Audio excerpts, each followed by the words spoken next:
Haliburton goes down with the Achilles tear, and it was confirmed today that it is, in fact, an Achilles tear.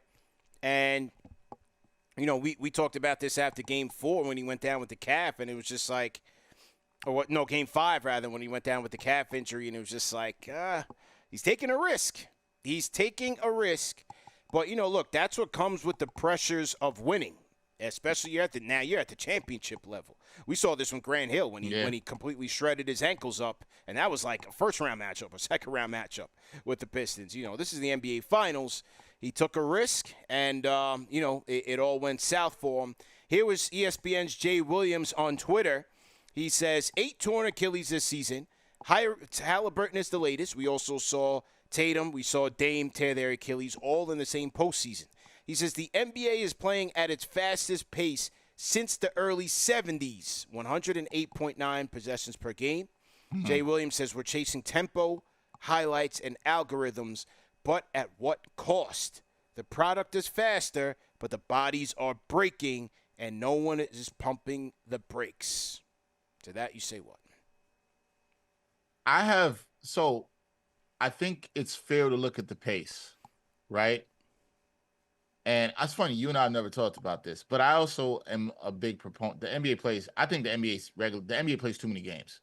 I've said this. I've been on this hill. There's two parts to it. You can't just. Jay Will is not wrong about his point with the pace, and that is a factor because now you have larger, stronger, more athletic guys than ever before playing at a faster pace. But let's take that back a little bit, CP. And you got to go back a couple levels. You got to look at things on a high school level. And as somebody who started their career covering a lot of high school basketball, AAU basketball, a lot of these kids play a lot of games. And when I've talked to people who work as, physical therapists, athletic trainers around with young people, rehab medicine, they say all the time, like, kids should not be playing that many hours of specialized sports. They shouldn't be playing more than 17 hours in one sport that they specialize in a week, because it increases the amount of injury on the body. So when you have that, I've heard this from multiple doctors, when you have that happening, and young men and women are playing high levels of basketball at a faster pace, to Jay Will's point, from the time they're young, as their bodies are changing and developing, that's going to have an impact. Then you get to college, you're probably playing about a 30, 32 game season, but there you're playing like twice a week, which generally that's about ideal for what you should be playing in professional sports. But when you get to the NBA, sometimes you're playing 3-4 games a week. That's a lot of wear and tear on the bodies, right? And so, look, I understand people in the comments are probably going to be like, Dex, it's never going to happen. They're not going to reduce the season. And we know why, because we live in America, capitalism, the whole nine. They're not going to do that. But it shows you in capitalism, there is not a care for the player. If we truly cared about the players and the best product on the court, the season be reduced, I think, to about 60 to 66 games. You spread the games out. You have a couple of games a week. I think it would also be better for the fans from a TV product. Yeah. You know when the games are on. You know when you're locking in. And that's cool. There's too many games. I know it'll never happen, but Jay Will isn't wrong in that pace is part of the problem. But I think it goes deeper than that. Kids are playing too many games too young. Way too many games too young. And they're playing too many. So think about a guy like, Haliburton's how old? Haliburton's 26, 27? I would have to say about that. Yeah, torn Achilles. How much mileage has he had on his body? Throughout. Tatum is 25. Another guy. And Tatum has played in a lot of deep postseason runs. He's got a lot of postseason miles on his body. So, and again, we don't it's not just when they get to the NBA. We got to look at what's happening before youth basketball. Baxter Holmes, the great investigative reporter for ESPN, did a fantastic article on this about 2 years ago, in which he highlighted a lot of the points that I've been making on this. And he talked to some similar people, and he had really good data on this. They play too many games. I know some people don't like load management. Some people will say, well, back in the 80s, they played this and they played through. Yeah, but then kids were not playing as much AAU basketball. That's the point I'm making. You got to look at this before the NBA. Youth sports is such a moneymaker, and kids are playing more basketball than ever before. And so I think it's something we got to look at. I don't fault these players for playing in these game 7s, game 6s they can in playoffs, because they don't know when they get back. They work hard to get here, but it's a deeper conversation, CP. It's deep, but it's laid. It's layered. Yeah. It's very layered, right? It's not just one thing. Yeah. I guess that's my point. No, Yeah. that was those are great insights by you because I really don't have a clue, man. I don't know what to pin it on because D Cannon in the chat just echoing your sentiments, he was gonna say it's the money. They're getting paid a lot of money now too, Dex. You know what I'm saying? To show up to play, we put the load management in there, and the league is countered by saying, all right, well, 65 games or you're not getting no awards. So now it's like, hey, you want that MVP, you want that All-NBA, which is going to come with more bonuses, you better show up here 65 games because we just sold the league for billions of dollars to be on NBC, Amazon, ABC, ESPN every single night of the week. So there's so many competing forces here which answer to the almighty dollar. And it's just as you said, because listen, I was one of those guys. We're products of the '90s, and I was one of those guys that scoffed at it, like, Jordan and them, they was playing, they was beating each other up, all of that. But I'm starting to see it. I'm starting to see it. And as you say, these guys are playing earlier at the AAU level, and they playing all day on a Saturday, 5-6 games, whatever the case may be. And when you're good, you're going all the way up through the ranks. You know the seasons are not going to be shortened because they've sold it as such. So the only thing you can do is adhere to invest as teams, invest in your sports science, your sports medicine. Hey, Knicks had a very healthy year. Knock on wood, they had a very healthy year this year. Is it Casey Smith, the guy from Dallas? Was he the miracle worker there? Invest in that. There's no salary cap on operations and front office. So invest there. Hope that you have the best staff to keep you guys healthy. And look, in the Haliburton case, he was screwed. If he doesn't play, he's marked as a wimp, and he goes out there to play. See that part though, CP, we got to change that, man. We got to But it's the finals, though, bro. It's the finals. Here's the thing. Let's say he didn't play. Yeah. I personally don't think we have to say he's a wimp if he wants to protect his health or the team wants to protect him.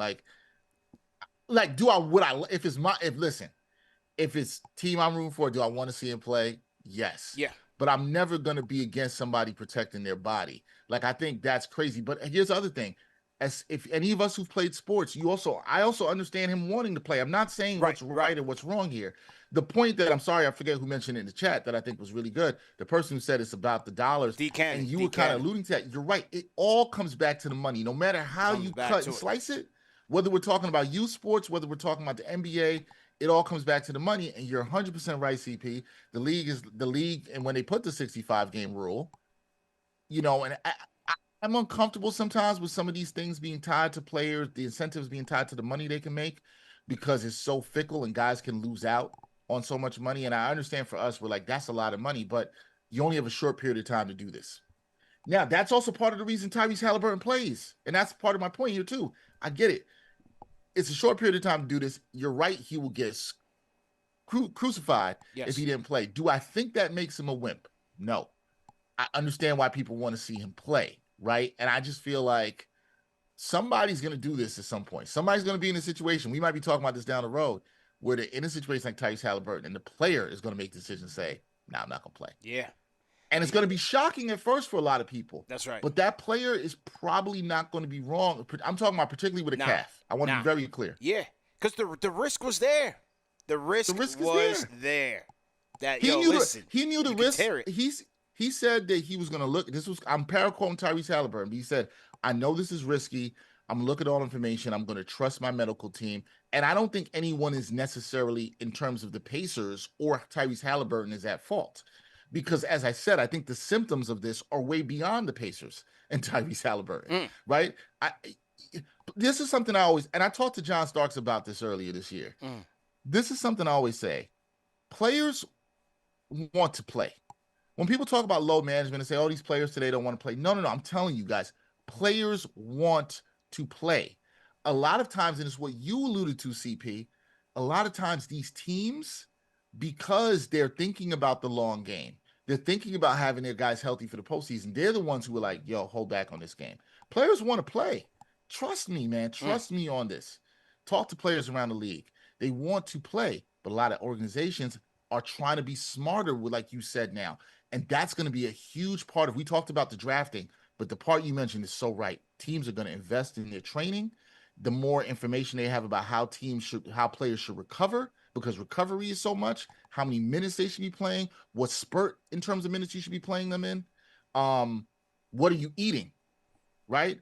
What do you do? How often are you getting treatment, even if you don't have injuries? Because we know, massaging your soft tissues matters in terms of your elasticity and being able to bounce back and stuff like that. So it's a deep problem, but we all understand we are in the United States of America, where the dollar is almighty, and these leagues make so much money.